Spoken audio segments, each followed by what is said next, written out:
지난주에 우리가 성경 여행을 함께 하지 못했기 때문에 이제 사도행전 8장의 그 남아있는 부분들부터 우리가 공부를 계속하도록 하겠습니다. 기억하십니까?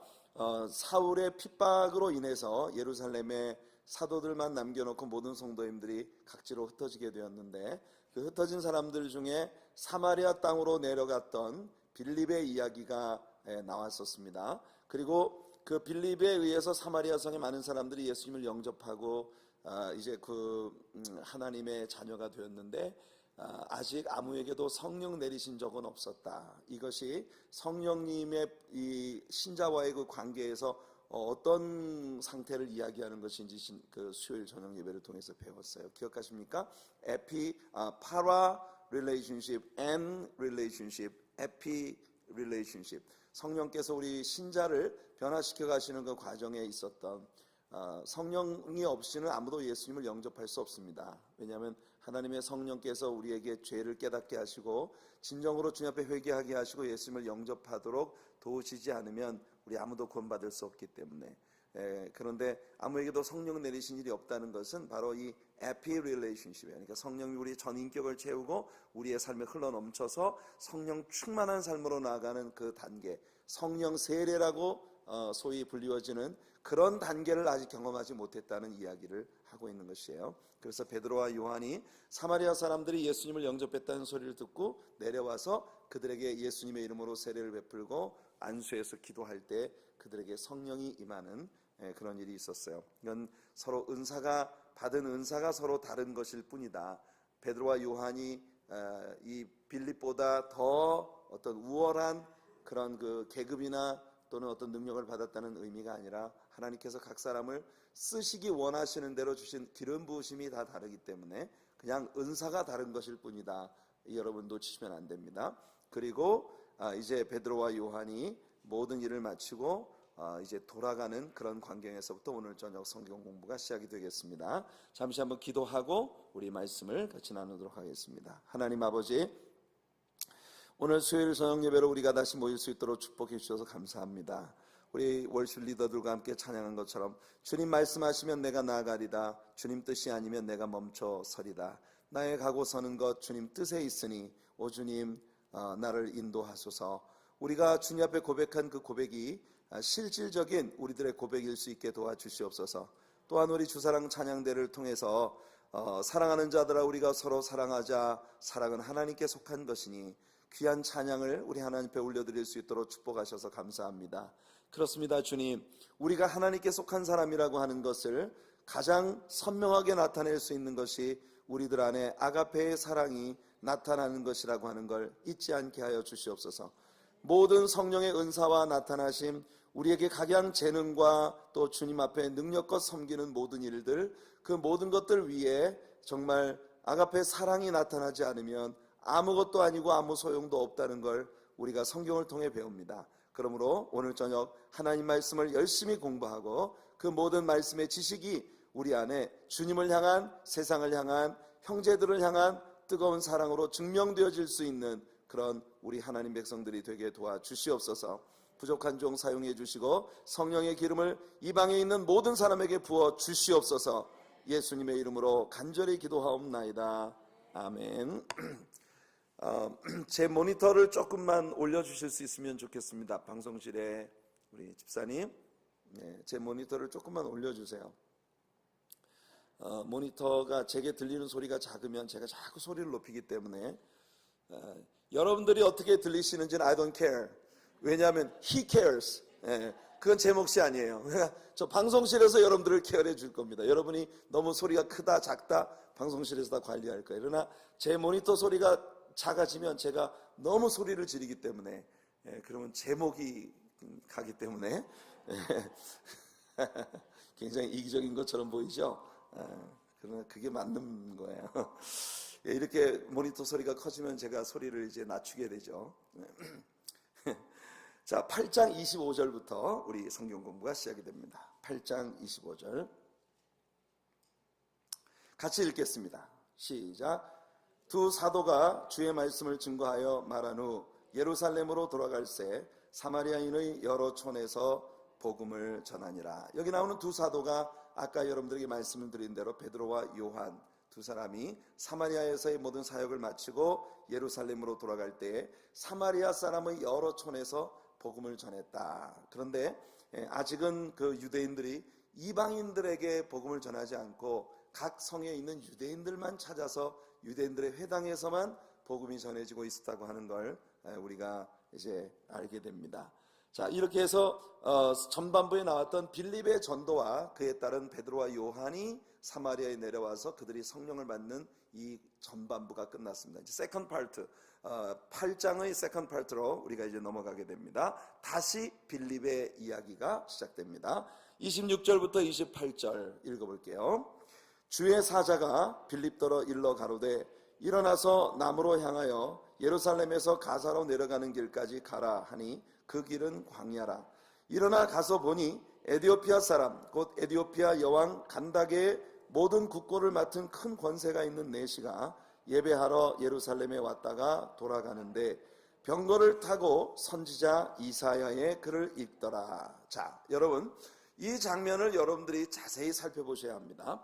우리는 먼저 여기서 에디오피아의 간다게라고 하는 여왕의 국고, 즉 재정을 담당하는 내시가, 아주 큰 권세가 있는 내시가 예배를 하기 위해서 예루살렘에 올라왔다가 병거를 타고 에디오피아로 돌아가고 있는 그런 광경을 우리가 봅니다. 그런데 이 사람이 자기 병거에서 이사야 선지자의 글을 읽고 있었어요. 자, 여러분, 하나님은요, 그 영혼이 하나님을 향한 목마름을 가진 사람을 가장 기뻐하십니다. 믿습니까? 하나님의 관심은 우리가 지난 주일 아침 설교에서도 나누었어요. 예수님께서 어떤 곳에 가시면 예수님이 주변을 둘러보실 때 제일 먼저 관심을 쏟으시는 것이 누구냐? 주님의 도우심을 가장 절실하게 필요로 하는 사람을 예수님이 가장 먼저 살피신다는 거예요. 우리는 대개 어떤 공간에 가면 사람들을 처음 대할 때 쫙 둘러보면서 누가 나에게 유익을 줄까? 누구하고 사귀면 나에게 도움이 될까? 대개 어떤 공간에 가면 우리는 다른 사람들을 그런 식으로 먼저 평가하려 드는 우리 자신을 볼 때가 참 많아요. 그게 사람 아니겠습니까? 가면 누가 잘생겼지? 어떤 사람이 좀 편해 보이지? 어떤 사람하고 대화를 나누면 내가 행복해지고 기뻐질까? 그런데 예수님은 어느 곳에 가시든지 제일 먼저 우리 주님의 눈에 띄는 사람이 뭐냐면 바로 그곳에서 예수님의 도우심을 가장 절실하게 필요로 하는 그런 사람.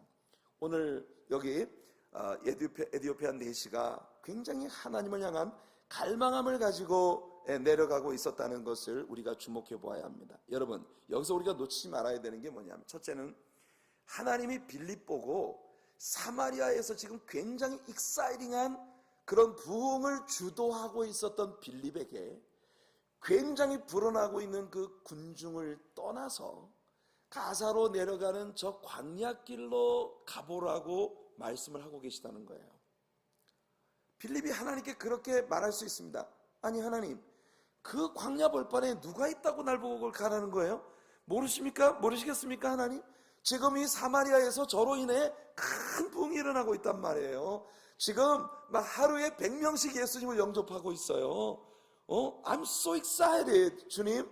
그렇게 주님께 이야기할 수 있단 말이에요. 그런데 하나님께서는 빌립에게 그 사마리아에서 막 북적대고 있는 부흥으로부터 한적한 곳으로 좀 내려가라고 부탁을 하고 계신 것이에요. 중요한 것은 뭐냐면 하나님께서 빌립을 설득시키려고 하지 않았다는 겁니다. 빌립아, 그 가사로 가는 길을 가봐. 거기 가면 에디오피아 여왕의 국고를 맡고 있는 큰 권세가 있는 내시가 지금 카라반을 형성을 해가지고 지금 에디오피아로 내려가고 있는 중이거든. 네가 가서 그 에디오피아 내시 한 사람을 딱 구원하면 그 순간 너는 에디오피아의 장래에 복음의 길을 활짝 여는 굉장히 중요한 일을 네가 하게 되는 거야. 알겠니, 빌립아? 그러니까 좀 내려가봐. 이렇게 예수님은 빌립을 설득하려 하지 않았습니다. 그냥 왠지 영문도 얘기해 주지 않은 채 빌립아, 그냥 저 가사로 내려가는 광야길로 가라 말씀하셨습니다. 하나님께서 우리 성도들을 인도해 가실 때 언제나 하나님 우리에게 한 번의 빅 픽처를 보여주잖아요. 완전히 완성되어진 홀 픽처, 전체의 그림을 보여주지 않으시고 당장 우리 눈앞에 있는 것 그 한 걸음에 대해서 말씀하시기를 즐기신다는 겁니다. One step at a time. 한 번에 딱 한 발자국씩만 하나님 우리를 이끌어 가시는 그런 하나님이시라는 걸 우리가 이해해야 돼요. 그래서 우리는 때로 하나님께서 우리의 삶을 이렇게 이끌어 가실 때, 나의 삶에 이런 이슈를 던져주실 때, 왜죠 주님? 왜 내가 이런 일을 해야 합니까? 왜 내가 이런 사람에게 가야 하죠? 왜 내가 이 사람을 만나야 합니까? 우린 몰라요. 하나님께서 우리에게 요구하실 때 우리는 빌립처럼 한 번에 한 발자국씩 순종할 뿐인 것입니다. 주님 말씀하시면 내가 나아가리다. 주님 뜻이 아니면 내가 멈춰서리다. 이것이 오늘 찬양만 아니라 여러분들 전체의 신앙의 고백이 되기를 예수님의 이름으로 축복해드립니다. 아멘. 그래서 빌립은 내려갔어요. 내려갔더니 병거가 보이고 그 다음 명령이 빌립에게 떨어지는 것입니다. 빌립아, 저 병거로 가까이 가라. 그래서 빌립이 병거로 가까이 갔어요. 가까이 가서 보니까 이 병거가 내려가고 있는데 병거 탄 사람이 가는 그 스텝을 따라서 빌립이 옆에서 이 병거 옆을 따라가면서 보니까 이 에디오피아 내시가 이사야 선지자의 두루마리를 읽고 있는 거예요. 이어지는 말씀을 보니까 이사야서 53장을 지금 펼쳐서 읽고 있는 겁니다. 그때 당시에는 장절의 구분이 없었어요. 여러분 이제 배워서 아시죠? 장절의 구분이 없이 그 두루마리에 쫙 쓰여진 그 두루마리를 펼쳐가지고 이사야 선지자의 글을 읽으며 내려가고 있는데 빌립이 옆에서 그 사람에게 관심을 보이는 것입니다. 당신 그거 읽는 거 지금 이해하시고 읽는 겁니까? 그렇게 묻는 거예요. 그러니까 이게 하나님께서 우리를 인도하시는 방법이에요. 왜 우리를 거기 가라고 하셨는지 모릅니다. 그 빌립은 내려갔고 병거로 가까이 가라? 병거에 가까이 갔어요. 병거 타고 가는 사람 옆에서 보조를 맞춰 걸으면서 보니까 이 사람이 이사야 두루마리 읽고 있는 거예요. 그때부터는 하나님께서 빌립과 이 사람의 마음의 흐름을 통해서 다음 스텝을 인도해 가기 시작하신 겁니다. 하나님의 인도하심의 방법은 정말 다양하세요. 여러분 우리가 주님의 인도하심을 받을 수 있는 언제나 민감하게 주님의 음성에 깨어있는 저와 여러분들이 되기를 예수님 이름으로 축복해드립니다. 또한 여기서 놓쳐서는 안 되는 한 가지가 뭐냐면 이 사람이 지금 이사야 선지자의 두루마리를 가지고 있다는 사실, 개인적으로 이사야 선지자의 두루마리를 소장하고 있다는 이 사실이 절대로 여상치 않은 일이라는 거예요. 무슨 말이냐면 지금이야 우리 성도님들이 성경책을 개인적으로 다 몇 권씩 갖고 있습니다. 특히 우리 한국 성도님처럼 성경책을 많이 갖고 있는 사람이 없어요. 이 크리스찬들이 보면 오늘 집에 가보면요, 화장실에 한 권, 침대 옆에 한 권, 자동차에 한 권, 그리고 교회 입구에 한 권, 이래가지고 되게 컨비니언트, 여러분들이 편의주의적으로 집에 가면 침대에 누워서 성경 읽고, 화장실 가서 앉아가지고서 성경 읽고, 또 자동차에 성경 한 권 갖고 다니면서 유사시에 어디를 예배를 드리러 간다든지 할 때 성경책을 보기도 하고, 그러니까 성경책이 지금은 굉장히 얇은 책 안에 신구약 성경과 찬송가가 다 합본이 되어진 그런 아주 편리한 세상을 우리가 지금 살면서 신앙생활하고 있는 거예요. 감사하시기 바랍니다. 옛날 같으면요, 이사야 선지자의 두루마리 하나만 해도 이게 볼륨이 엄청나기 때문에 지금 이 내시 이 시대만 해도 상당히 그 양피지에다가 이 성경을 사람의 손으로 직접 필사를 한 것이기 때문에 이사야 선지자의 두루마리가 굉장히 커요. 그 큰 두루마리를 쫙 펼쳐서 지금 우리의 챕터에서 53장 부분을 읽고 있으니까 그 두꺼운 두루마리에서 굉장히 많은 부분을 읽어 내려갔다는 것을 우리들에게 보여주고 있는 것입니다. 여러분, 우리가 미루어서 추측해 볼 수 있는 바로는 이 에디오피아 내시는 분명히 오순절의 성령 강림으로 말미암아 예루살렘 안에 벌어지고 있었던 놀라운 부흥에 관한 소문을 들었을 것이고, 그 부흥의 현장에 가서 하나님의 임재를 경험하고 주님을 만나고 싶은 뜨거운 열망을 가지고 하나님을 향한 말할 수 없는 갈망함을 가지고 예루살렘까지 올라왔을 거예요. 그 시대에 이 두루마리를 개인적으로 소장한다고 하는 것은 이 보통 열정이 아닙니다. 이 책 한 권이 얼마나 가치가 있는 책입니까? 지금은 모든 사람이 싼 값에 성경을 구입할 수 있지만 그 시대에는 사람의 손으로 서기관들이 직접 필사한 것이기 때문에 굉장히 희귀한 일이에요. 더군다나 에디오피아 이방 사람이 그 이사야 선지자의 두루마리를 개인적으로 소장하고 있다는 것은 그가 얼마나 하나님을 만나고 싶은 갈망함이 컸는가 하는 것을 우리들에게 대변해 주는 내용입니다. 아시겠죠? 오늘 여러분들 우리는 굉장히 편리한 시대에 살고 있지만 이 에티오피아 내시와 같은 그런 열망이 우리들 안에 가득하기를 바랍니다. 그런데 불행스럽게도 이 내시가 예루살렘으로 딱 올라와 보니 그 사이에 사울이 주도했던 핍박으로 인하여 예루살렘 교회가 다 흩어져 버린 거예요. 다 흩어져 버리고 예루살렘 성전에 들어갔더니 다시 유대교적인 전통적이고 형식적인 그런 제사들만이 집행이 되어지고 있고 크리스천들의 흔적을 찾을 수 없는 거예요. 그러니까 이 에티오피아 내시는 사실 예배를 드리러 왔다가 성경을 좀 배우고 싶고 하나님을 좀 만나고 싶고 주의 은혜를 경험하고 싶은데 메마른 마음을 안고 정말 허전하기 이를 데 없는 허탈한 마음으로 자기의 본국으로 에티오피아로 지금 돌아가고 있는 거예요. 이런 시츄에이션입니다. 그렇기 때문에 우리 하나님께서는 이 한 영혼의 말할 수 없는 목마름을 채워주시기 위하여 사마리아에서 굉장히 큰 부흥을 주도하고 있었던 빌립이라는 사람을 가사로 내려가는 길까지 가라고 명령을 하신 것이에요. 자, 우리 29절부터 34절까지 한번 성경에서 직접 읽어보겠습니다. 29절부터 34절 시작. 성령이 빌립더러 이르시되 이 병거로 가까이 나아가라 하시거늘 빌립이 달려가서 선지자 이사야의 글 읽는 것을 듣고 말하되 읽는 것을 깨닫느냐? 대답하되 지도하는 사람이 없으니 어찌 깨달을 수 있느냐?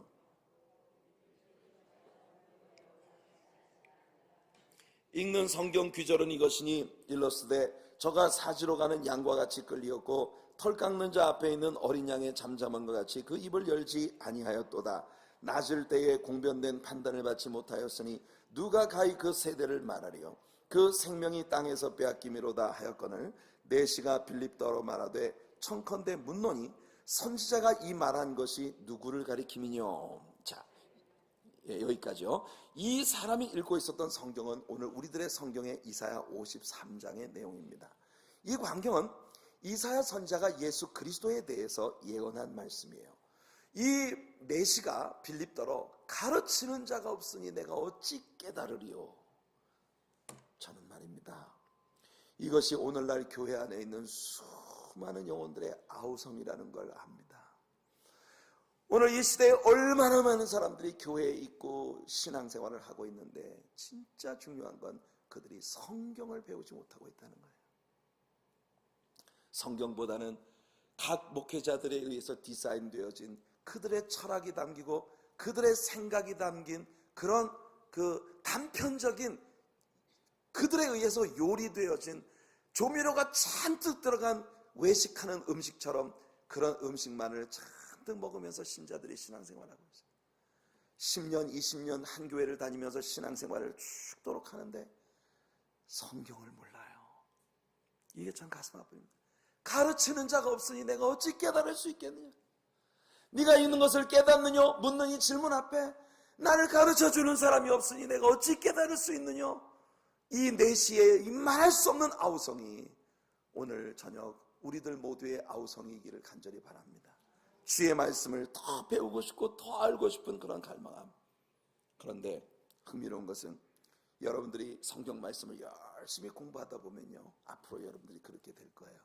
성경의 어느 페이지를 쫙 펼쳐도 그 페이지에서부터 시작해서 예수님에 관한 이야기를 끌어낼 수 있는 사람, 이게 성경을 아는 사람입니다. 굉장히 중요한 일이에요. 우리가 지금 Through the Bible 공부를 하면서 창세기부터 요한계시록까지 성경의 모든 책들이 예수 그리스도에 관해서 말하고 있다는 사실을 우리는 알게 될 것입니다. 그리고 그 말씀이 오늘 이 시대를 살고 있는 나와 무슨 상관이 있는가? 이것이 우리에게 연결되게 만드는 것, 이것이 Through the Bible, 성경 여행 공부예요. 여행을 한다는 건 여러분들이 그 땅을 직접 밟아보는 겁니다. 그 문화 속에 직접 들어가서 주인공들과 대화를 나눠보고 그들을 만져보고 그들의 모든 문화적 현실들 속에 여러분들을 대입시켜서 오늘 이 시대를 살고 있는 여러분들에게 이 성경 말씀이 살아오도록 만들어주는 것, 그런 공부를 계속해 나가면서 여러분들이 여기 빌립과 같은 그런 신앙인이 되시기를 축복합니다. 제가 한번 이런 경험을 한 적이 있어요. 토론토에서 목회를 할 때 말이에요. 한 번은 에녹회라고 하는, 그 에녹회가 이제 우리 교회의 소망부처럼 이렇게 연세 많이 드신 어른들의 모임이에요. 근데 그 에녹회 회장을 맡고 계신 권사님이 그 해에 이 권사님이 회장을 맡고 계셨어요. 그 앞전까지 장로님이 회장이었는데 그 에녹회 그 권사님이 회장이 되시면서 그 권사님이 절 보고 목사님 우리 에녹회가 오늘 우리 집에서 모여서 저녁 식사를 하면서 같이 예배를 드리는데 목사님이 좀 와주세요 이렇게 얘기를 했어요. 그러니까 여러분 생각해 보세요. 담임 목사가 지금 에녹회가 오늘 집에서 에녹회의 공식적인 모임을 가는데 초청을 받았단 말이에요. 그럼 그게 무슨 말이에요? 날 보고 예배 인도해달라는 말 아니에요? 그래서 저는 이제 기대를 하고 갔어요. 오늘은 무슨 말씀을 가서 같이 나눠야지 하고 갔어요. 그래 갔는데 예배를 시작하는데 그 권사님이 회장님이 자 우리 예배 드리겠습니다. 그랬더니 묵도를 하고 그 다음에 신앙 고백을 하고 자기가 찬송 몇 장을 부르겠습니다. 그리고 찬송을 부르고 그리고 난 다음에 갑자기 성경 봉독해드리겠습니다. 이러더니 전도서 1장 전체를 다 읽는 거예요. 그 1장을 권사님이 그냥 전도서 1장을 다 읽었어요. 그리고 난 다음에 제 마음속에 이건 뭐지? 나를 지금 초청을 해놓고 나를 지금 오라고 그럼 나 오늘 저녁이나 먹으러 오라고 한 거였어? 그 당신들 예배 드리는데 옆에 앉아가지고 같이 예배 드리고 날 보고 오늘 저녁 식사나 하고 가라고 나를 부른 것이었어? 제가 막 온갖 생각이 제 머릿속을 복잡하게 지나다니고 있는데 전도서 1장을 같이 읽었어요. 같이 읽자고 하니까 저도 같이 읽었어요. 읽고 난 뒤에 이 권사님이 갑자기 성경책을 딱 덮더니 하시는 말씀이 자 이제부터 우리 목사님이 이 말씀을 해석해 주시겠습니다. 여러분들 이런 경험을 해보신 적이 있으세요? 전 진짜 깜짝 놀랐어요. 그 권사님이 나하고 아무 상의도 없이 전도서 1장을 다 같이 읽자고 해서 다 읽더니 전도서 1장을 다 읽고 나서 책을 딱 덮고 이제부터 목사님이 이 말씀을 해석해 주시겠습니다. 이러는. 야, 제가 만일 준비가 되어 있지 않았다면 이게 무슨 일입니까? 정말 그때 제가 생각을 했어요. 그 전도서 1장을 다 함께 읽고 그리고 갑자기 저에게 토스를 하는 거예요.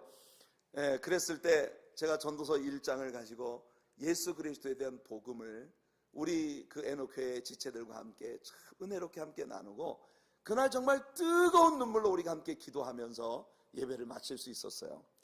지금 그런 시츄에이션이 벌어지고 있는 겁니다. 빌립이 내가 오늘 뭘 설교해야지 어떤 계획을 가지고 누굴 만나러 간 게 아니었단 말이에요. 가보니 이 사람이 이사야서 53장을 읽고 있었는데 이 사람이 질문을 탁 던지는 겁니다. 여기서 이사야가 말하고 있는 이 사람이 누구를 말하는 것이야? 이게 이사야 선지자 자신을 두고 얘기하는 거야? 아니면 또 다른 누군가를 두고 얘기하는 거야? 바로 이 말씀으로부터 빌립은 예수 그리스도에 대한 모든 일들을 풀어서 가르칠 수 있었다는 것입니다. 빌립이 신학을 전공한 목회자도 아니고 안수받은 목사도 아니지만 그러나 빌립은 하나님의 말씀을 제대로 배운 신자였고 집사님이었습니다. 저는 이것이 장차 우리 여기 하나님의 교회의 모든 하나님의 사람들의 모습이기를 예수님 이름으로 축복해드립니다. 누군가 여러분들을 불러다가 성경 한 장을 읽고 자, 이 말씀에 대해서 내게 가르쳐 주세요라고 말할 때 주저함이 없이 여러분들이 그 말씀으로부터 예수 그리스도에 관한 것을 자세히 풀어 가르칠 수 있는 참으로 실력 있는 그런 우리 성도님들 되시기를 바랍니다. 여러분들이 저하고 같이 하나님 말씀을 정말 잠자코 열심히 공부해 가다 보면 어느 날 여러분들이 여러분 자신을 뜩 들여다보니까 여러분이 빌립 같은 위치에 와 있는 걸 분명히 보게 될 수 있습니다. 제가 확신해요. 왜냐하면 저는 그런 사역들을 통해서 정말 한 사람의 평신도가 그렇게 말씀을 가르칠 수 있는 그런 지도자로 변화되어지는 그런 모습들을 너무나 많이 보았기 때문에 그러니 다른 생각 다 접어두고 하나님 말씀을 열심히 공부하는 데 집중하세요. 나머지 모든 일들은 하나님이 책임져 주실 것입니다. 아멘. 아무 걱정하지 말고 여러분의 개인적인 삶과 가정과 교회에 대한 일, 집안일들에 대해서 모든 것, 여러분 This is not your own business but God's business. 믿으시길 바랍니다. 이거 우리 하나님의 비즈니스예요. 하나님의 비즈니스를 여러분이 나서면 그르칠 수 있습니다. 하나님이 지금 일을 잘 하시고 계세요. 그걸 신뢰하시기 바랍니다.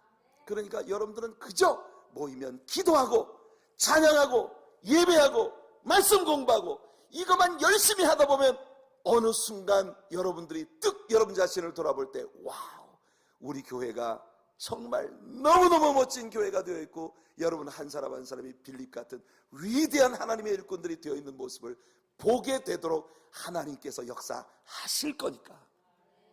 아멘. 이 사실을 우리 함께 믿을 수 있기를 바랍니다. 자, 그래 35절 한번 읽어보세요. 35절 시작. 빌립이 입을 열어 이 글에서 시작하여 예수를 가르쳐 복음을 전하니. 와우. 여러분, 이 빌립 집사님은 우리 하나님의 교회 집사님이십니다. 예, 어느 날 제가 여러분들을 다른 사람에게 이렇게 소개할 수 있는 그런 은혜가 있기를 간절히 바라요. 멋쟁이잖아요, 그죠? 멋있지 않습니까? 예, 여러분, 예수님은 바리새인들에게 그런 말씀을 하셨어요. 너희가 성경에서 영생을 얻는 줄로 생각하고 성경을 상고하거니와 그 모든 성경이 내게 대하여 기록한 것이니라. 당시의 종교 지도자들이 성경책은 열심히 읽고 외우는데 중요한 건 뭐냐면 그 말씀의 의도가 예수 그리스도에 관한 것이라는 걸 그들이 몰랐기 때문에 그들의 눈앞에 서 계신 예수님을 십자가에 못 박도록 넘겨주고 만 것이에요. 그러니까 여러분, 신앙생활을 정말 잘할 수 있는 신자가 되기를 원하십니까? 오직 하나님 말씀을 공부하는 일에 집중하는 여러분들 되시기 바랍니다. 열심히 공부하다가 어느 순간 여러분들의 마음속에 누군가에게 가르치고 싶은 열망이 일어나기 시작할 거예요. 그때부터는 가르치기 시작하세요. 아멘. 저는 여러분들이 말씀을 가르칠 수 있는 무대를 많이 만들어 드릴 겁니다. 여러분들에게. 그게 제 목회의 특징 중에 하나예요. 저는 저 혼자서 열심히 가르치는 일만 하지 않을 거예요.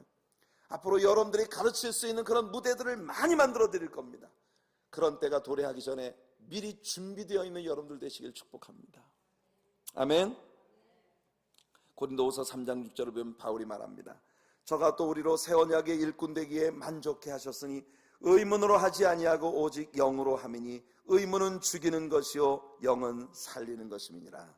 하나님의 성령께서 말씀의 지식을 단순히 여기에 있는 의문에 적혀 있는 그런 말씀으로 끝나는 게 아니라 성령의 능력으로 그 말씀이 여러분에게 녹아들어서 여러분들을 통해서 자유자재로 폭발적으로 선포될 수 있는 그런 말씀이 되는 역사가 있기를 바라요.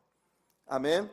그래서 우리가 성령 충만한 영적인 사람이 될 때 이 일이 가능한 겁니다.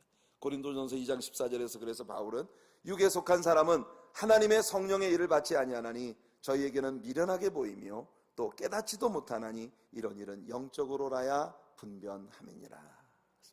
제가 우리 척스민수 목사님의 설교 가운데 청 목사님이 그런 얘기 하시는 걸 들은 적이 있어요.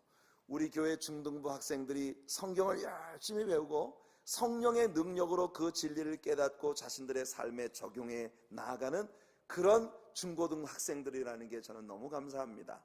제가 확신하기는 그 아이들의 지식이 오늘날 USC에서 종교학을 가르치는 성령의 도심이 없이 성경을 공부한 어떤 학자들보다도 프랙티컬하고 더 깊고 능력 있는 말씀이라는 걸 나는 확신합니다. 그런 얘기를 하시는 걸 들은 적이 있어요. 제 말 못 알아들으셨나요?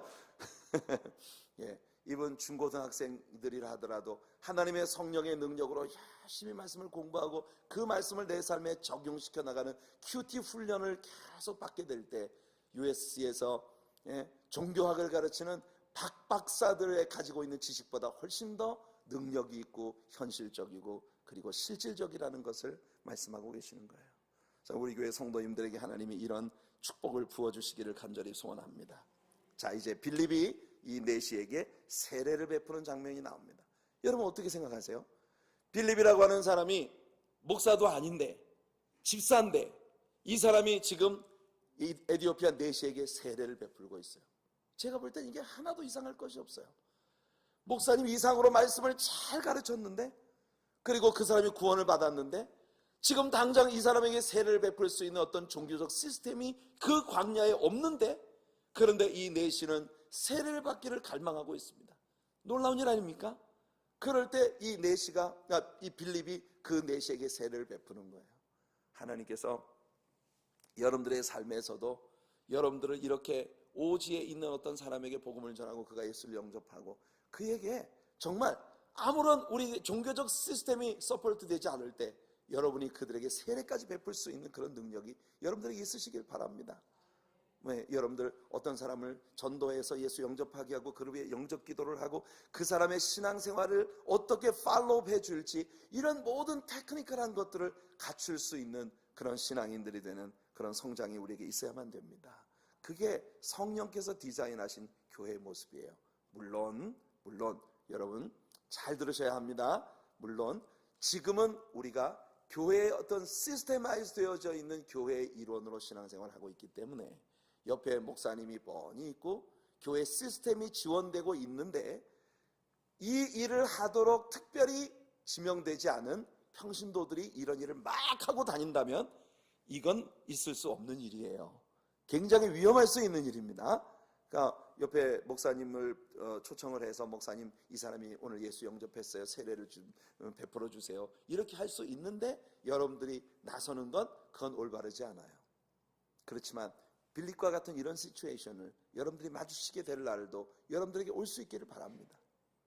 여러분들 사람들이 집에서 떡을 떼며 할 때 언제나 사도들이 가서 성찬을 가운을 입고 집례해 준 게 아니었어요. 그들이 각 가정에서 성찬을 집행할 수 있었습니다. 이게 사실은 성령께서 디자인하신 처음 교회의 모습이거든요. 이런 교회의 면모를 우리 교회 안에서 발견할 수 있는 그런 능력의 날이 우리에게 오게 되기를 간절히 원합니다. 자, 이제 35절부터 39절까지 한번 읽어보겠습니다. 시작. 빌립이 입을 열어 이 글에서 시작하여 예수를 가르쳐 복음을 전하니 길 가다가 물 있는 곳에 이르러 내시가 말하되 보라 물이 있으니 내가 세례를 받음에 무슨 거리낌이 있느뇨. 여러분 우리말 성경엔 이 구절이 없는데요. 37절이 빠져 있어요. 근데 킹 제임스 버전에서는 이 구절이 있습니다. 이 구절이 킹 제임스 버전에 어떻게 되어 있냐면 Then Philip said, If you believe with all your heart, you may. And he answered and said, I believe that Jesus Christ is the Son of God. 굉장히 중요한 구절이 우리 성경에는 용감하게 없음 이러고 끝났어요. 얼마나 중요한 말씀입니까? 빌립이 네가 참으로서 전심으로 예수님을 믿는다면 세례를 받을 수 있을 것이다. 그러자 이 내시가 고백하기를 I believe that Jesus Christ is the Son of God. 나는 예수 그리스도가 하나님의 아들이심을 믿습니다. 이 신앙의 고백의 토대 위에서 빌립이 세례를 베푸는 거예요. 아멘. 자, 38, 39절 읽을게요. 시작. 이에 명하여 병거를 머물고 빌립과 내시가 둘 다 물에 내려가 빌립이 세례를 주고 둘이 물에서 올라갈새 주의 영이 빌립을 이끌어 간지라 내시는 흔연히 길을 가므로 그를 다시 보지 못하니라. 여기 보니까 내시가 혼연히 길을 갔다 이렇게 되어 있는데 이게 무슨 뜻이냐면은 킹 제임스 버전에서 이 구절을 볼 때 Now when they came up out of the water the Spirit of the Lord caught Philip away so that the eunuch saw him no more and he went on his way rejoicing. 혼연히 길을 갔다라고 하는 이 말은 내시가 그저 기쁨으로 그의 남은 여행을 계속했다는 것이에요. 항상 주의 은혜가 있는 곳에는 똑같은 결과가 옵니다. 모든 사람이 해피해지는 것, 모든 사람에게 기쁨이 넘치는 것. 앞으로 우리 이 하나님의 교회에서는 정말 모든 신자들이 모일 때마다 그냥 기쁨이 넘치는 그런 우리들의 모임이 될 것을 믿습니다. 하나님 그렇게 되게 하실 것을 믿습니다. 그러니까 늘 우리가 모일 때마다 우리 신자들은 모임은 축제라 찬양할 때 기쁨 넘치고 예배할 때 기쁨 넘치고 설교 들을 때 막 여러분 막 기쁘지 않습니까? 기쁘지 아니한가? 힐링 캠프 딴 데 어디 갈 필요 없어요. 여러분들이 교회에 그래서 예배를 드리러 올 때마다 여러분 마음이 막 행복해져요. 그냥 빌립을 만나서 말씀을 공부하고 세례를 받았는데 남아있는 그 광야의 모든 여정 지금까지는 코가 대자 빠져가지고 이렇게 하고 시무룩해 갖고 내려오던 내시가 이 주님과의 만남을 인하여 남은 모든 길을 rejoicing, 그 길을 그냥 기쁨으로 행했다는 것입니다. 얼마나 놀라운 일이에요. 여러분 40절을 한번 읽어볼게요. 시작.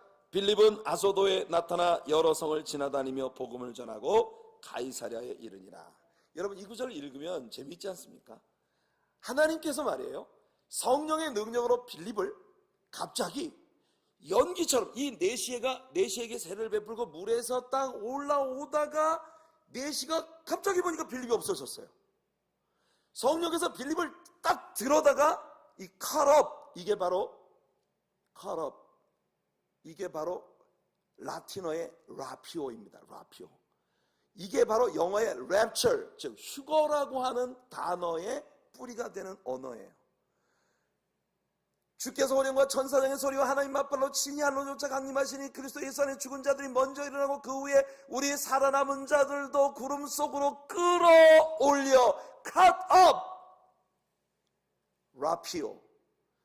여러분, 우리가 이 땅에서 이렇게 기쁨 넘치는 신앙생활 열심히 하다 보면은 someday 예수님께서 재림하셔서 우리를 공중으로 확 칼압하시는, 불러올리시는 그런 놀라운 역사가 우리에게 나타날 것을 믿습니다. 아멘. 올라갔세 올라갔세 구름 타고서 천년환란 오기 전에 나는 가노라. 아이, 이 세상에 완전 7년 대환란이 전개되는 그런 모습을 뒤로하고 우리는 우리 주님께로 다 함께 올라갈 거예요. 우리 주님 신랑 예수 그리스도를 위해서 예배된 아름다운 신부처럼 그렇게 기쁨으로 올라갈 것입니다. 근데 제가 궁금하게 생각하는 건 뭐냐면, 아니 빌립을 말해요. 이렇게 달랑 그 가사로 내려가는 광야길에서 달랑 들어다가 아소도 지방에 갑자기 빌립을 내려놓으셨는데, 그렇게 하실 수 있는 하나님이 빌립더러 메시를 만나러 가라고 하실 때에는 이런 방법을 쓰지 않았다는 거예요. 빌립한테 하나님이 물으시고 빌립의 동의를 요청하셨다는 게, 이게 중요한 겁니다. 우리 하나님 정말 인격적인 하나님이세요. 하나님은 사람을 절대 강제로 들어서 쓰지 않으세요. 하나님은 여러분들의 동의를 구하십니다. 그러니까 우리의 인격 속에 굉장히 곤란하고 난감한 문제들을 우리 앞에 딱 던지시고 주님께서는 우리에게 네가 선택해라. It's your choice. 하나님께서 우리들에게 그렇게 말씀하시는 거예요. 참 재밌지 않습니까? 하나님이 그냥 빌립에게 선택의 여지를 주지 않고 달랑 들어다가 광야길에 딱 내려놓으시면 빌립이 어쩔 수 없이 그 일을 할 수밖에 없을 텐데, 그러나 하나님은 우리를 그런 식으로 쓰지 않으신다는 거예요. 정말 많은 때 우리의 인격이 어떤 제대로 된 결정을 내리기 위해 굉장히 고민해야 하고 기도해야 하고 하나님의 인도하심이 무엇인지를 발견하려고 하는 그런 몸부림이 우리 안에 있어야 합니다. 그런 것을 통해서 우리는 진정으로 우리를 향하신 주님의 올바른 뜻을 따라갈 수 있는 거예요. 그럴 때 우리 하나님이 기뻐하시는 것입니다. 하나님은 강제로 여러분들 들어가지 않으셔요. 근데 일이 다 끝나고 나니까 하나님께서는 빌립의 수고를 더시기 위해서 달랑 들어다가 아스돗 지방에 딱 내려놓으셨어요.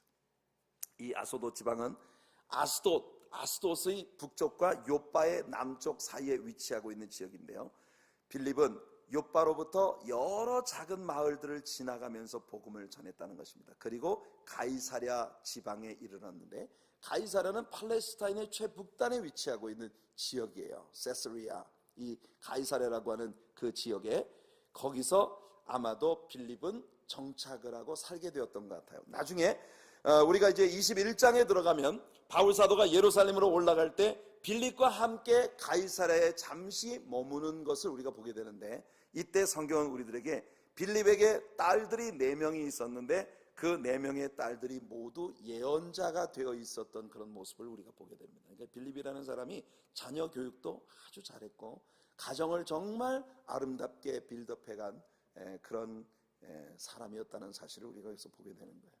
예수 그리스도의 신실한 제자들의 참 아름다운 모습을 빌립은 우리들에게 아주 좋은 이그샘플로 보여주고 있습니다. 여러분의 가정이 그런 가정이 되기를 소원합니다. 아멘. 자, 9장으로 들어가서 1절부터 5절까지 읽겠습니다. 이것은 이제 2주 전에 주일 아침 예배를 통해서 우리가 함께 다루었던 말씀이죠. 같이 읽어보겠습니다. 시작. 사울이 주의 제자들을 대하여 여전히 위협과 살기가 등등하여 대제사장에게 가서 다메섹 여러 회당에 갈 공문을 청하니, 이는 만일 그 돌을 쫓는 사람을 만나면 물론 남녀하고 결박하여 예루살렘으로 잡아오려 함이라. 사울이 행하여 다메섹에 가까이 가더니 호련히 하늘로서 빛이 저를 둘러 비추는지라. 땅에 엎드러져 들음에 소리 있어 가라사대 사울아 사울아 내가 어찌하여 나를 핍박하느냐 하시거늘 대답하되 주여 니시오니까 가라사대 나는 내가 핍박하는 예수라. 우리 지지난주에 말씀을 드린 대로 우린 여기에서 예수님께서 그를 따르는 모든 신자들을 예수님 자신과 동일시하고 계시는 아주 은혜로운 그런 광경을 보는 것입니다. 자, 6절을 읽어볼게요. 시작. 내가 일어나 성으로 들어가라. 행할 것을 내게 이를 자가 있느니라 하시니. 여기서 누가가 이 바울과 예수님과의 만남의 장면을 우리들에게 설명해 주는데, 누가가 빠뜨린 것이 한 두세 가지 정도 중요한 포인트가 있습니다. 첫째는 주일 설교를 여러분들이 다시 한번 상기해 보세요. 이때가 정오쯤 되었을 때라고 하는 그 시간에 대한 것을 누가가 빠뜨렸고, 그 다음에 가시채를 뒷발질하기가 내게 고생이니라 라고 하는 우리 주님의 말씀을 누가는 여기서 빠뜨렸습니다. 그 다음에 중요한 것, 바울이 주여 뉘시니 오니까 라고 물었을 때 그 질문 바로 뒤에 주여 내가 무엇을 하리까 라고 하는 이 이야기가 있었어요. 그런데 우리 성경에는 그 구절이 없습니다. 주여 뉘시오니까 나는 내가 핍박하는 예수라 이렇게 되어 있는데, 킹 제임스 버전에서 이 구절을 보면 6절이 이렇게 되어 있습니다. So he trembling and astonished said, Lord, what do you want me to do? 이런 구절이 여기에 덧붙여 있는 거예요. 그러니까 바울이 trembling, 막 떨면서 막 두려움 가운데 빠져가지고 그 위압감에 눌려서 우리 주님께 질문을 하고 있어요. Lord, what do you want me to do? What do you want me to do? 제가 뭘 하기를 원하십니까? 한 사람이 크리스찬이 될 때 반드시 물어야 할 두 가지 질문. 주여 뉘시오니까, 여러분이 만난 예수님은 여러분에게 누구십니까? 이거 발견해야 하고, 두 번째, 주님은 나를 왜 부르셨나? 내가 무엇하기를 주님은 원하시는가? 이것이 분명하게 서 있을 때 우리는 정말 참된 신자로서의 아름다운 생활을 해나갈 수 있다는 것입니다. 아멘. 자, 7절부터 9절까지 읽어보겠습니다. 시작. 같이 가던 사람들은 소리만 듣고 아무도 보지 못하여 말을 못하고 섰더라. 사울이 땅에서 일어나 눈은 떴으나 아무것도 보지 못하고 사람의 손에 끌려 다메섹으로 들어가서 사흘 동안을 보지 못하고 식음을 전폐하니라. 네, 여기서 우리는 하나님께서 한 사람을 부르시고 그에게 개인적인 체험을 시켜주실 때 똑같은 자리에 함께 앉아 예배를 드리는 바로 옆에 앉아 있는 사람은 도무지 느끼지 못하는 것을 그 한 사람에게만 느끼게 하시는 그런 놀라운 주님이시라는 것. 그러니까 여러분, 구원의 문제는요 어디까지나 개인적인 문제입니다. 개인적인 문제. 여러분들의 부모님이 아주 돈독한 그런 신앙을 가진 헌신된 크리스찬이라고 해서 그 자녀된 여러분이 저절로 믿음이 좋아질 수는 없어요. 이건 주님과 여러분 사이의 개인적인 문제입니다. 여러분이 신앙생활을 잘한다고 해서 여러분의 자녀들이 저절로 좋은 신자가 되지 않습니다. 여러분들의 치밀한 교육과 뜨거운 기도와 끝없는 인도함이 따를 때 여러분들의 자녀들이 하나님을 개인적으로 만나는 그런 축복 가운데 나갈 수 있게 될 거예요. 그러니까 여러분들 신자들로서 여러분들에게 대를 이어서 아름다운 믿음의 유산을 물려줄 수 있는 그런 축복이 여러분들에게 있게 되기를 바랍니다. 신앙의 경험은 어디까지나 개인적인 것이에요. 옛날에 이성범 목사님이라는 분 설교를 들어봤더니 그분 설교에 이런 얘기가 나오더라고요.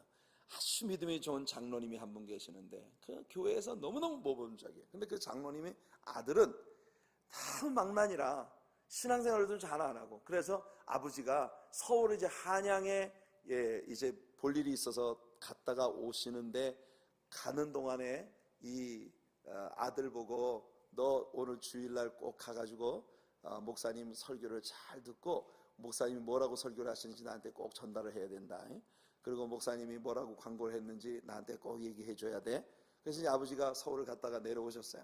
그래가지고 아들을 불러놓고, 야, 지난주에 교회 갔네? 갔습니다. 그래, 대표 기도하시는 장로님이 뭐라고 기도하시대? 기도 한 댐에 들어가시오. 그럼 목사님이 뭐라고 설교하시대? 목사님 설교 시간엔 졸하시오. 그럼 나중에 장로님 나와 광고는 뭐라고 하시대? 광고하기 전에 나와시오. 이 사람 뭐 한 거예요 도대체? 여러분, 하나님께 드리는 여러분들의 예배는 예배의 매 순간이 하나님의 만지심을 받고 그분의 채우심을 받고 그분을 직접 경험하는 것이 될 수 있기를 예수님 이름으로 축복해 드립니다. 아멘. 자, 바울은 지금 이제 그 길로 다메섹으로 들어가서 사흘 동안을 눈이 가려져서 보지 못하고 식음을 전폐하고 금식하면서 주님의 인도하심을 구하고 있는 그런 모습을 우리가 보는 것입니다. 바울로 하여금 이제까지 자신의 눈을 가지고 이것이 옳고 저것이 글러 그렇게 보던 자신의 모든 시야를 하나님 다 멀게 하신 거예요. 율법주의자로서 바리새인으로서 자신이 가지고 있었던 인생관, 역사관, 모든 이 삶에 대한 어떤 철학, 이런 모든 퍼스펙티브를 하나님이 다 멀어버리게 만드신 거예요.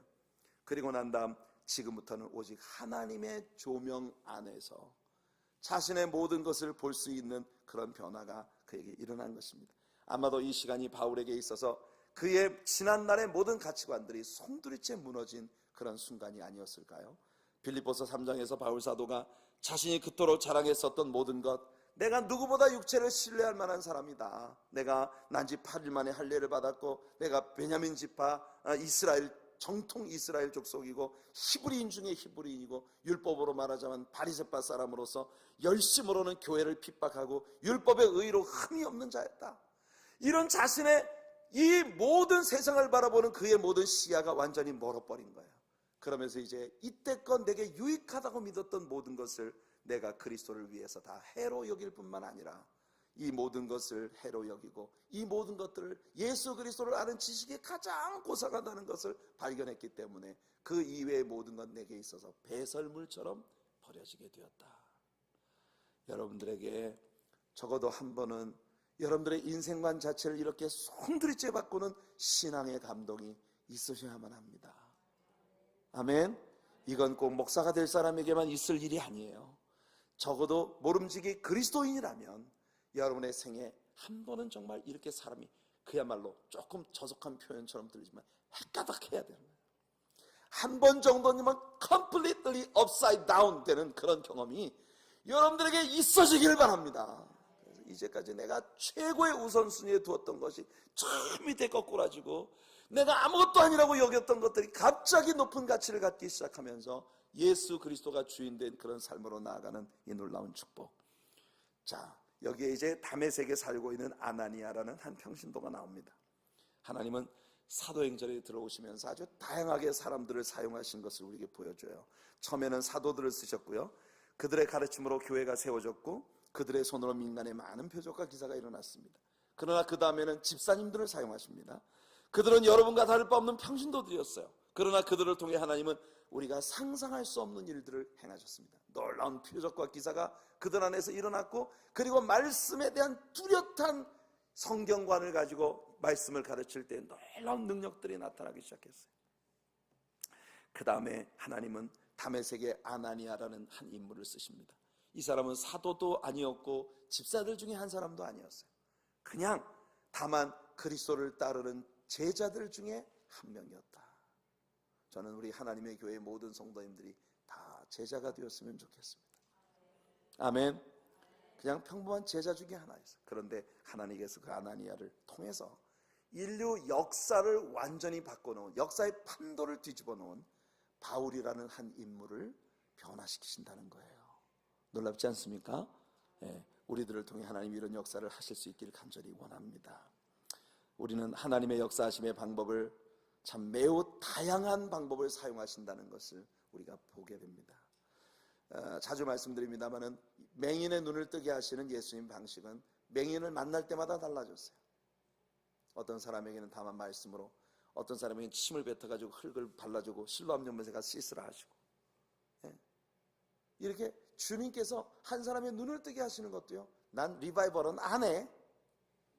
우리 예수님은 늘 새로운 방법을 사용하셨어요. 그런 것처럼 오늘 이 시대에 이 2015년 신년벽두에 수요일 성경 여행에 함께 동참하고 있는 여러분들의 삶 속에서 하나님은 이제껏 역사 가운데 한 번도 누구에게 보여주시지 않은 새 일을 여러분들을 통해 이루실 수 있다는 것입니다.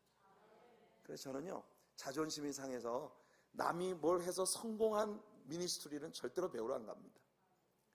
어떤 교회가 갑자기 가정사역을 해서 막 부흥에 따르면 온 세계 목사님들이 그 교회 와서 다 가정사역 배우는, 목적이 이끄는 40일 이런 Purpose Driven Life, 그게 막 유행을 하면 온 세계 목사님들 다 그거 배우러 다녀요. 근데 저는 그러고 싶지가 않아요. 왜? 하나님께서 정석진 목사를 기름 부으실 때 저를 통해서 나타내기 원하시는 하나님의 계획이 있다는 걸 저는 압니다. 그게 나타나기를 기다리며 내게 주신 주님의 기름 부으심을 따라 그저 즐겁게 섬기는 거예요. 남을 흉내내고 싶지가 않아요. 주님이 내 안에서 창조하실 새 역사를 우리 함께 믿음으로 바라볼 수 있는 우리 하나님의 교회 이기사역이 되기를 예수님 이름으로 축복해드립니다. 아멘. 자, 이 아나니아와 예수님의 대화를 우리 한번 보죠. 10절부터 13절입니다. 시작. 그때 다메섹에 아나니아라는 제자가 있더니 주께서 환상 중에 불러 가라사대 아나니아야 하시거늘 대답하되 주여 내가 여기 있나이다 하니 주께서 가라사대 일어나 집 가라 하는 거리로 가서 유다 집에서 다소 사람 사울이라 하는 자를 찾으라. 저가 기도하는 중이다. 저가 아나니아라는 사람이 들어와서 자기에게 안수하여 다시 보게 하는 것을 보았느니라 하시거늘 아나니아가 대답하되 주여 이 사람에 대하여 내가 여러 사람에게 듣사온즉 그가 예루살렘에서 주의 성도에게 적지 않은 해를 끼쳤다 하더니. 자, 여러분 다시 한번 우리는 예수님께서 직접 하실 수 있고 예수님이 하시면 아나니아라는 사람을 시키는 것보다 훨씬 더 효과적일 텐데, 그런데 예수님은 그 일을 굳이 아나니아에게 시키신다는 겁니다. 그리고 또 그 아나니아라는 사람을요, 뻗대기 시작하는 아나니아를 설득을 시키기 위해서 아나니아에게 많은 설명을 해주시고 계세요. 그러니까 이거를 우리가 쉽게 우리들의 이 현대판 뉘앙스로 바꾼다면 이런 거예요. 아나니아야, 너 지금 일어나서 저기 스트레이트 애버뉴라고 불리워지는 직가라는 거리가 스트레이트 애버뉴예요. 그러니까 스트레이트 애버뉴라고 하는 곳에 거기 있는 유다라는 사람의 집에 가보면 다소 출신인 사울이라는 사람이 지금 있어. 그 사람이 지금 기도하고 있는 중이야. 그에게 내가 벌써 보여줬어. 뭘? 아나니아라는 사람, 즉 네가 가서 그에게 안수할 때 그의 눈이 다시 보게 되어지는 것을 이미 내가 그에게 보여주었다. 그러니까 그는 지금 너를 기다리고 있어. 그러면서 예수님이 아까도 말씀드렸습니다만 주님은 one step at a time, 한 번에 한 발자국씩 모든 걸 다 설명해 주지 않으시는 예수님께서 이 아나니아를 쓰시기 위해서 아나니아를 달래고 계신 모습을 봅니다. 참 주님 같지 않아요, 이런 장면은. 그런데 예수님은 사람을 사용하시는 걸 이렇게 기뻐하신다는 거예요. 저는 압니다. 이 세상에서 저처럼 이 가방끈이 짧고 이런 표현이 좀 이상하지만 세상적인 경험도 별로 없고 저는 세상에서 잘하는 게 별로 없어요. 진짜로 뭐 하나도 내가 누구에게 난 이걸 좀 합니다라고 내세울 수 있는 게 아무것도 없어요.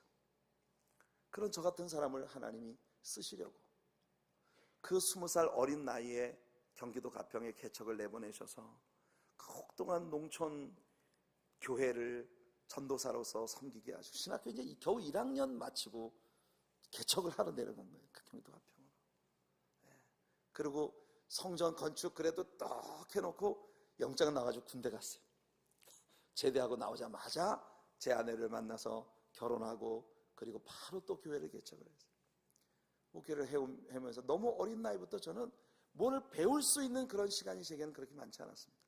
그러나 진짜 고삐 풀린 망아지처럼 내 나름대로 한갓 열심만 앞세워서 열심히 달려가던 저에게 하나님께서요, 김창인 목사님이라는 분을 만나게 하셔서 그분을 통해서 목회의 전반적인 행정과 시스템에 대한 것을 훈련받게 하시고 또 저를 미국으로 보내셔서 척 스미스라는 목사님을 만나 그분에게 창세기부터 요한계시록까지 성경 전체의 구도를 폭넓게 일관성 있게 배우는 그런 훈련의 시간들을 주시고 그리고 하나님께서 저를 오늘 여러분들을 만나게 하셔서 이렇게 여러분들을 지금 섬기게 하고 계십니다.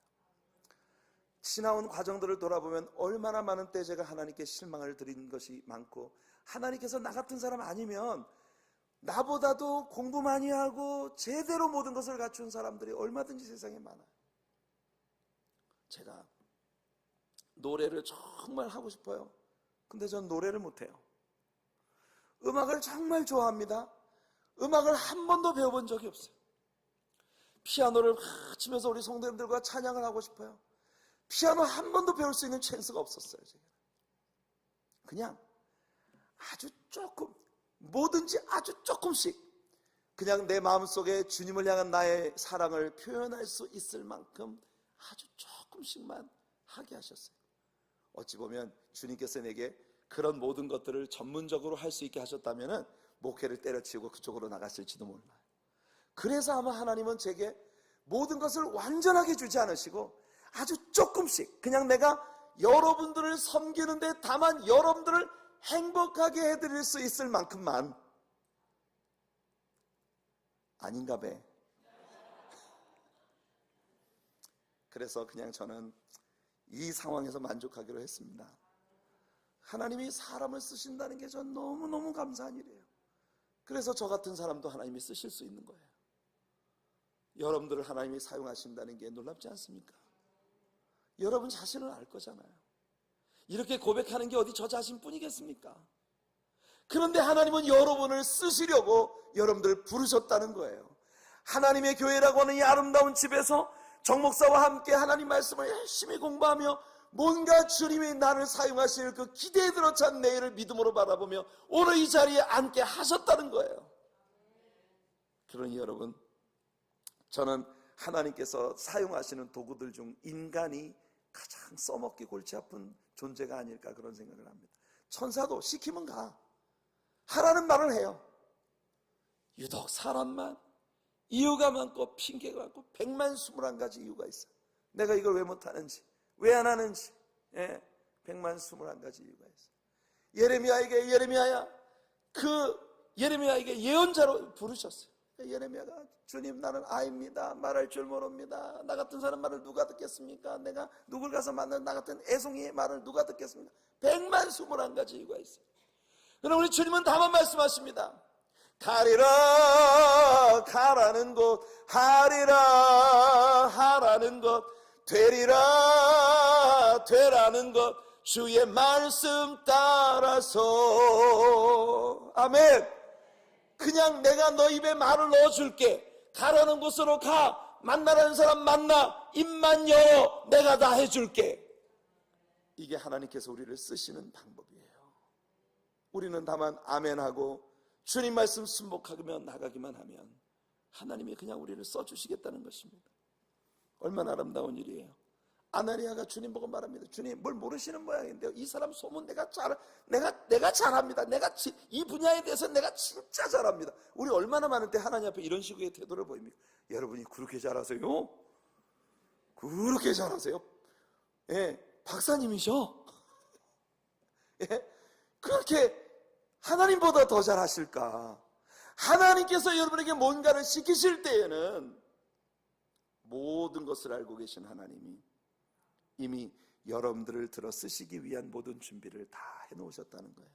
심지어는 사울한테 가가지고 아나니아라는 사람이 와서 너 안수해서 눈뜨게 할 것까지 다 보여주셨대잖아요.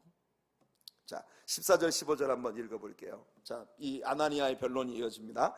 여기서도 주의 이름을 부르는 모든 자를 결박한 권세를 대제사장들에게 받았나이다 하거늘 주께서 가라사대 가라, 이 사람은 내 이름을 이방인과 임금들과 이스라엘 자손들 앞에 전하기 위하여 택한 나의 그릇이라.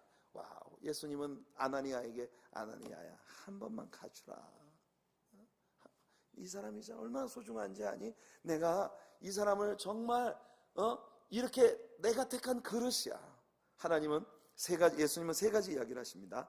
이방인을 위해서, 여러 왕들을 위해서, 그리고 이스라엘 자손들 앞에 복음을 전하기 위해서. 우리가 아는 대로 바울은 길리기아 다소 출신입니다.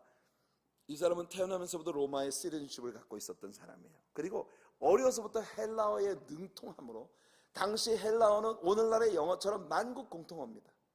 그러니까 헬라어를 유창하게 구사함으로써 모든 이방인들에게 복음을 전할 준비가 다 갖춰져 있는 거예요. 그 다음에 왕들을 만나서 왕들에게 복음을 전할 수 있도록 내가 택했다.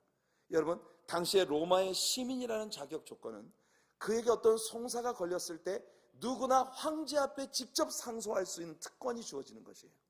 그 바람에 바울사도는 로마의 황제에게 직접 상소를 했고, 그래서 네로왕 앞에서 예수 그리스도의 복음을 증거했고, 그곳에 가기 전에 분봉왕 헤롯 아그리빠에게 복음을 전파했고, 베스도 총독에게 예수님의 복음을 전파했어요. 놀라운 일들. 여러분, 왕들을 위해서 택했고, 그 다음에 세 번째는 이스라엘 자손들 앞에 복음을 전하기 위해 내가 택했다. 이 바울은 14살 되던 해에 그의 부모를 떠나 예루살렘으로 유학을 갔습니다. 가말리엘의 문화생으로서 소위 제루살렘 유니버시티에서 공부를 한 유학생이에요. 그 이스라엘, 정통 이스라엘인으로서 이스라엘 사람들을 섬길 수 있는 모든 준비가 갖춰진 사람. 고삐 풀린 망아지처럼 씩씩거리며 제 갈 길을 가던 이 사람이 사실은 주님께서 그를 들어 쓰시려고 치밀하게 준비되어 있는 인물이라는 게 너무 아름답지 않습니까? 여러분들도 그러세요. 여러분들은 잘 모르겠지만 하나님은 여러분들을 꼭 여러분이어야만 되어지는 그 일에 여러분들을 쓰시려고 준비하셨습니다. 그걸 꼭 찾으시길 바라요. 여러분이 세상에서 눈 감기 전에 반드시 오직 나여야만 되는 그 일을 위해서 나를 부르신 주님의 뜻을 발견하는 그런 귀한 축복이 여러분에게 있기를 바랍니다. 제가 보기엔 다음 구절이 정말 흥미롭습니다. 16절 한번 읽어볼게요. 시작. 그가 내 이름을 위하여 해를 얼마나 받아야 할 것을 내가 그에게 보이리라 하시니. 와우, 지금 아나니아에게 바울한테 가서 안수를 해주면서 바울한테 당신이 앞으로 예수님을 위해서 해를 많이 받을 겁니다, 이렇게 얘기해 주라는 거예요. 여러분, 오늘날 여러분들이 누군가에게 전도를 하면서 전도 대상자가 되는 사람한테 당신 예수 믿으세요, 예수 믿으면 앞으로 해를 많이 받을 겁니다, 이렇게 가서 이야기를 한다면 과연 누가 여러분들의 전도를 받고 예수를 믿을까요? 그런데 놀라운 사실은요, 우리가 앞으로 바울 사도의 전도 여행을 보면 1차 전도 여행을 끝나고 돌아가는 길에 그가 전도해서 세워진 교회를 순례하면서 바울은 그들 모두에게 이야기해 줍니다. 하나님의 나라에 들어가려면 세상에서 해를 많이 환난을 많이 받아야 할 것입니다.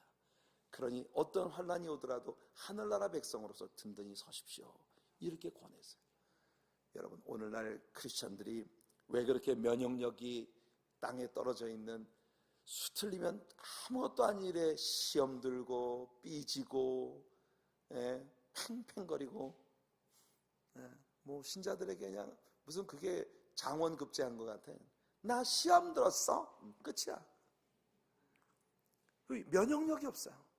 아주 작은 일에도 우리 그냥 꽈당 나가 떨어지는 거예요. 이유가 뭡니까? 우리가 늘 길들여지기를 예수 믿으면 복 받습니다, 예수 믿으면 축복 받습니다, 온실 속의 화초처럼 예수 믿으면 손 안 대고 코 풀게 되는 것처럼 우리들이 배워왔기 때문에 그래요. 그러나 사실 그거 아니에요. 주님은 분명히 우리에게 말씀하십니다. 네가 물 가운데를 지나갈 때도 있고 불 가운데를 통과할 때도 있을 거야. 그러나 그 모든 것들 속에 나도 너희와 함께 있을 것이다. 그러니까 예수님은 벌써 아나니아를 통해서 바울에게 네가 앞으로 내 이름으로 해를 많이 받아야 될 것이다, 그걸 그에게 깨닫게 해줘야 된다고 했습니다. 실제 고린도 후서를 보면 바울 사도는 자기가 예수님으로 인하여서 그의 인생 가운데 받았던 모든 고난들을 쭉 리스트업합니다. 강의 위협과 바다의 위협과 동족의 위협과 이방인의 위협과 도시에 들어가면 도시에서, 강에 나가면 강에서, 광야에 나가면 광야에서, 그냥 온 생애. 그래서 여러분, 바울 사도는 태장, 곤장으로 맞고 채찍에 맞고 온갖 말할 수 없는 고통을 다 겪었어요. 그래서 바울 사도는 말합니다. 내 몸에 예수 그리스도의 흔적을 내가 가졌다. 예수 그리스도의 흔적을 지녔다는 건 뭐냐면 십자가에 못 박히실 때 처절하게 찢겨진 예수 그리스도의 그 모습을 바울 사도의 모습 속에서 볼 수 있었다는 것이. 우리 하나님의 교회의 모든 성도님들은 정말 하나님의 능력의 말씀과 성령의 권능으로 제대로 훈련되어져서 세상에 무서울 것이 없는 그리스도의 강한 용사로 세워지는 그런 축복이 있으시기를 소원합니다. 17절까지만 할게요. 자, 17절 같이 읽어보겠습니다. 시작. 아나니아가 떠나 그 집에 들어가서 그에게 안수하여 가로되 형제 사울아, 주 곧 내가 오는 길에서 나타나시던 예수께서 나를 보내어 너로 다시 보게 하시고 성령으로 충만하게 하신다 하니, 다음 19절까지 보겠습니다. 근데 성령으로 충만하게 하신다, 여기서 보면 개인적으로 이 부분이 바울 사도가 성령 세례를 경험한 바로 그 순간이 아닐까 생각합니다. 이건 제 퍼스널 오피니언입니다. 개인적인 생각이지만 이 순간이 바울 사도가 성령 세례를 경험한 그런 순간이 아니었을까. 사실 빌립은 이 은사가 없었다고 했잖아요, 그죠? 베드로와 요한이 내려와서 그들에게 안수할 때 사마리아 사람들이 성령을 받았는데, 아나니아에게는 이와 같은 은사가 있었던 모양이에요. 하나님은 각 사람에게 서로 다른 은사를 주셔서 이제 사용하시는 것 같습니다. 자, 18절 19절 마지막으로 읽겠습니다. 시작. 즉시 사울의 눈에서 비늘 같은 것이 벗어져 다시 보게 된지라. 일어나 세례를 받고 음식을 먹음에 강건하여지니라. 사울이 다메섹에 있는 제자들과 함께 며칠 있을새. 자, 정말 충격적인 변화죠. 이 사람들을 죽이려고 다메섹으로 오던 사람이 지금은 그들의 친구가 되어 그들 곁에 앉아 있습니다. 아니, 여기서 끝내기는 좀 애매하네요. 22절까지 한번 읽어보겠습니다. 20절부터 22절 시작. 즉시로 각 회당에서 예수의 하나님의 아들이심을 전파하니 듣는 사람이 다 놀라 가로되 말하되 이 사람이 예루살렘에서 이 이름 부르는 사람을 잔해하던 자가 아니냐. 여기 온 것도 저희를 결박하여 대제사장들에게 끌어가고자 함이 아니냐 하더라.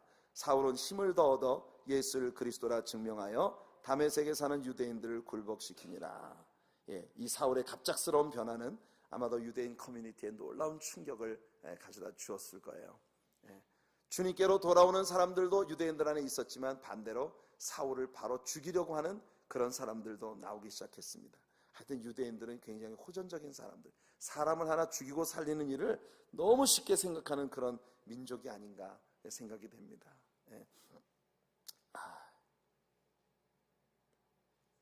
여기까지만 합시다. 다음 시간에 여기서부터 다시 하도록. 왜냐하면 이 사울 이야기가 끝나고 베드로 이야기가 다시 들어가는 부분까지는 갔으면 했는데 뭐 이제 여기서 끝낼게요.